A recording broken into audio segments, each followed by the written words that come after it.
story I heard about myself. This one happened in high school. We had this teacher in high school whose kid went to our high school. His name was Mr. McNamara, and his son Jake McNamara went to our high school. He was a sophomore when I was a senior, so he was 2 years behind me. And Mr. McNamara was an asshole.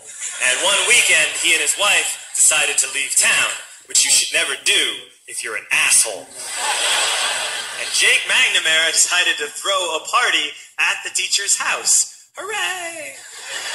And everyone around town heard about it, and we all got up individually and thought, okay, let's go over there and destroy the place. I walked into this party.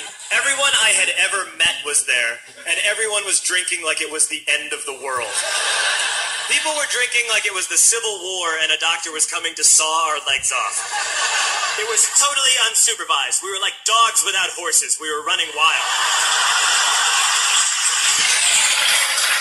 I walked down to the basement. They had a pool table in the basement. One dude took a running start and threw his body onto the pool table and broke it in half. Another kid found out which room was Mr. McNamara's and went upstairs and took a shit on his computer. So the party was going great. I'm standing in the basement and I'm holding a red cup. You've seen movies. And I'm standing there and I'm holding a red cup and I'm starting to black out. And I guess someone said, like, something police. And in a brilliant moment of word association, I yelled, fuck the police! Fuck the police! And everyone else joined in. 100 drunk white children yelling, fuck the police. With the confidence of guys who have, like, already been to jail and aren't afraid of it anymore. You know, that, like, serve my nickel, you come and take me confidence. White children. The reason someone had said something police, police were there.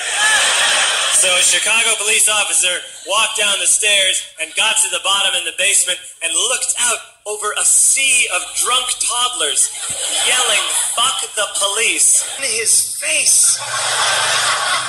And he was almost impressed. He's like, wow. And then he leaned into his walkie-talkie and went, get the paddy wagon. And my friend John, who is now a father, this man now has a baby, he grabbed a 40, smashed it on the ground, and yelled, scatter! And everyone ran in different directions. We all ran in different directions. It was like that scene in Ratatouille when the humans come in the kitchen and all the rats go in different ways.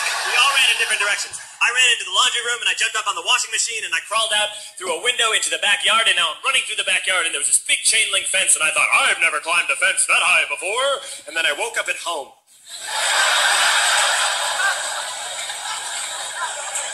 On Monday, I went to school because that's what we did back then.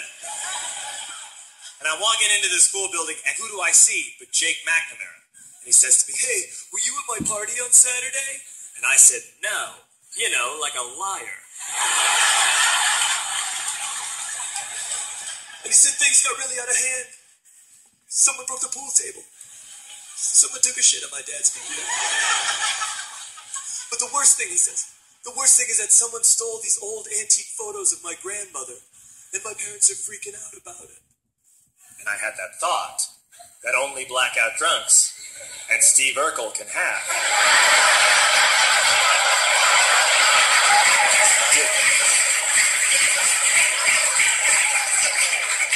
Did I do that? I figured, no, I wouldn't have done that. But I was never sure until 2 years later. Relax. I'm playing video games with this kid named Alex that we also went to high school with. 2 years later, we've graduated by now. We're playing video games for a couple hours. And then Alex says to me, hey, come here. I want to show you something. And he takes me into his bedroom. And then he takes me into a side room off of his bedroom. Never a good thing to have. He shows me a tiny room that is covered wall to wall in stolen antique photos from different people's parties over the years.